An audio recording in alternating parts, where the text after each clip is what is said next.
Good morning. Good to have you with us. I'm Joe Fryer. And I'm Savannah Sellers. Thanks so much for being here. We are going to begin this Tuesday morning in Washington with this new threat from the Trump administration about the use of the military in cities around the country. President Trump says he would consider using that rarely invoked Insurrection Act if the courts or local officials delay his plans to deploy the National Guard, mainly to cities run by Democrats. This act allows the president to use the U.S. military to conduct civilian law enforcement in certain circumstances. It was passed way back in 1807. The last time it was used was during the 1992 Los Angeles riots.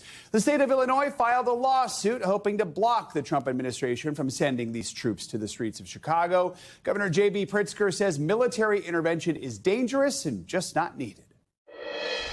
They need to stop inciting our city's residents. This escalation of violence is targeted and intentional and premeditated. The Trump administration is following a playbook: cause chaos, create fear and confusion. Why? To create the pretext for invoking the Insurrection Act so that he can send military troops to our city. NBC News correspondent Alice Barr joins us now from Washington with the latest. Alice, good morning. So, we haven't seen the Insurrection Act used in more than 3 decades. A federal judge over the weekend blocked the White House from sending these National Guard troops to Portland, Oregon. Walk us through how we got to this point and what President Trump is now saying about all of it.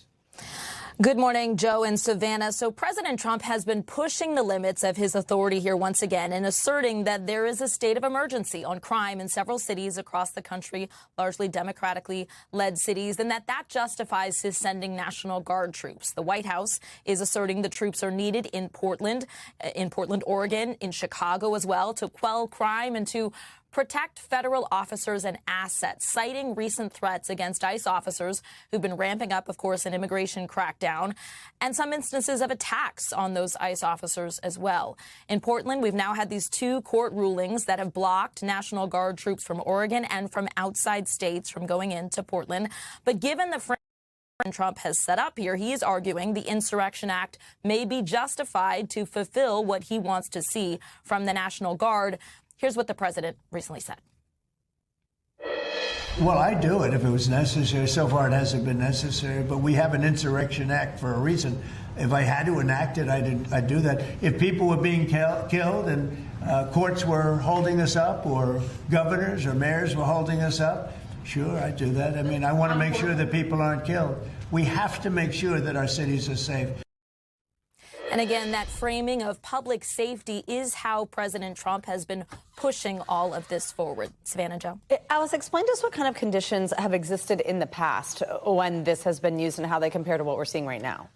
Yeah, you look back to the 1992 Los Angeles riots. It was, many people will remember, that was very widespread around the city. Something that we've consistently heard from police in Portland is that these protests there have been contained to one city block. Also, the governor of Oregon does not want the Insurrection Act. And in that instance, in L.A., the California governor did request it. Back to you. All right. Alice Barr. Alice, thank you so much. Well, today is day 7 of the federal government shutdown, and lawmakers are still at this impasse when it comes to a funding deal. The Senate on Monday rejected 2 funding bills that were on the table. One was a House-passed GOP bill to fund the government until November. The other was a Democratic alternative that would have ended up funding the government through the end of October. Now, catching members of his own party off guard, President Trump seemed to leave the door slightly open when it comes to negotiating with Democrats. That's despite all the finger-pointing among lawmakers. The Democrats are the ones that started this, and if you think about it, it's about health care to a large extent. It's about, we want great health care for people. We don't want to give the money away to other people that come pouring into our country. We have a negotiation going on right now with the Democrats that could lead to very good things. What kind of and I'm talking about good things with regard to health care. NBC News Capitol Hill correspondent Julie Sirkin joins us with the latest here. Julie, good morning. So we're approaching the 1-week mark of the shutdown. The Senate continues to vote on measures that won't get enough support to reach this threshold. It's 60 votes. The House also still not even back in session. Where do things stand right now?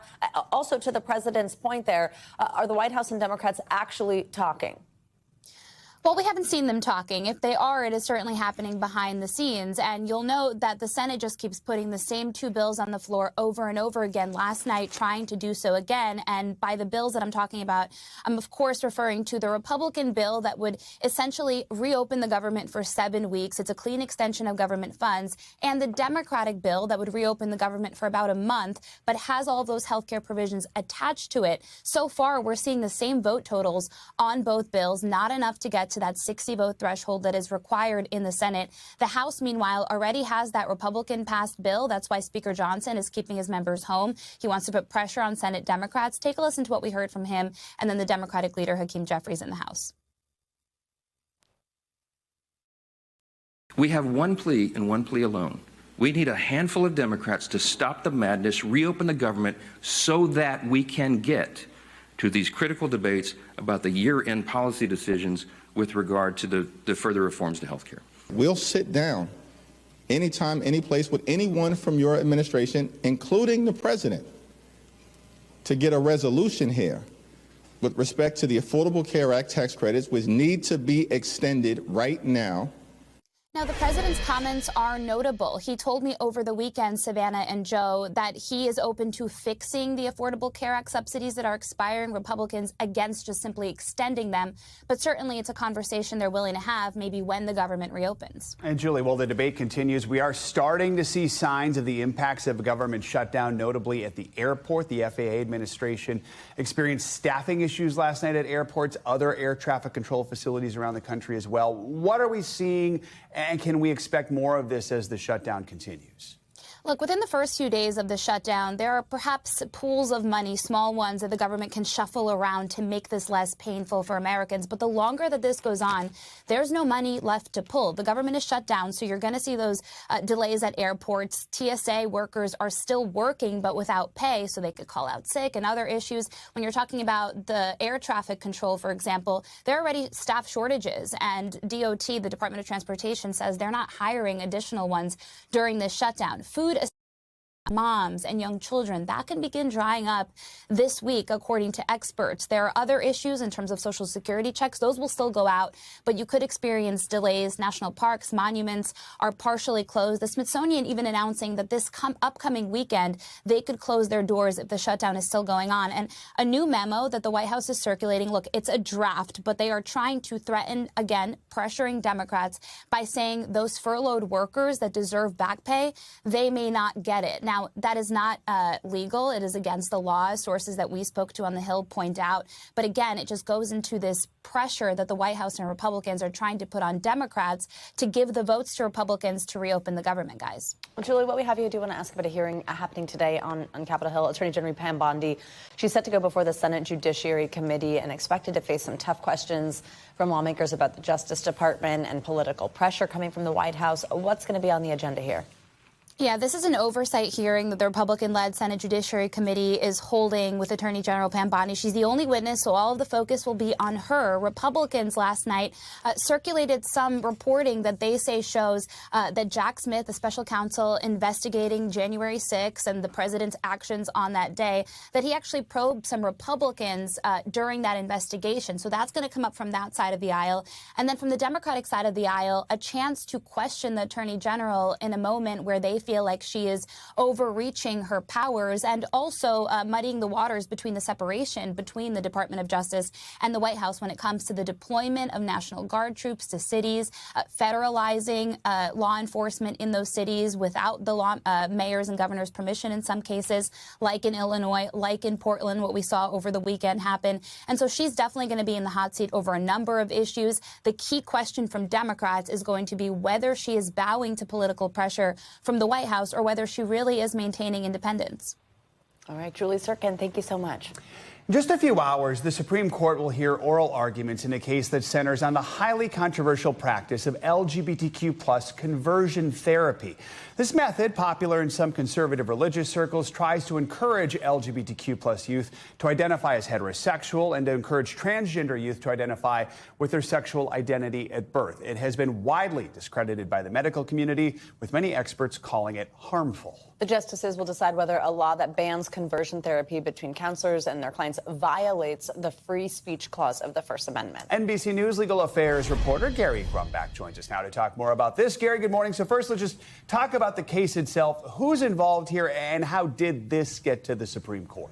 Hey there, guys. Yeah, Kaylee Childs is a licensed counselor in Colorado who participates in, as you were talking about, what has become known as conversion therapy. And she has these conversations with gay and lesbian minors, trying to convert them and change their sexual orientations. And she has conversations with transgender minors and try to convert them back to their gender at birth. Now, Childs says this is talk therapy, and any ban on it infringes on her free speech, the First Amendment. The real question here is whether the ban just talks about professional conduct and regulates professional conduct, or does indeed go towards free speech. Now, the circuits here, in terms of the appeals courts, have all had different answers on this topic, which is why we're seeing it go before the Supreme Court today. The 10th Circuit says this ban is upheld as a regulation on Childs' professional conduct as a counselor in the state of Colorado. Other circuits have said it does regulate free speech. Gary, let's talk about what the implications could be here of the court's ruling, not like just in this specific instance or with this particular issue, but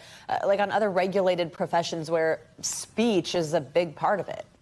Yeah, think about the medical community, right? When you're a doctor talking to a client. Thinking about in clergy, if you're having a conversation that is perhaps confidential in some sort of community confidential setting there. This is a Colorado law, but there's 20 other states that have very similar laws. So what happens here and what is decided here in Colorado could be challenged in more than 20 states around the country. And Gary, this is a court with a 6-3 conservative majority. Have they heard and decided any other cases similar to this one that might offer some clues about the outcome?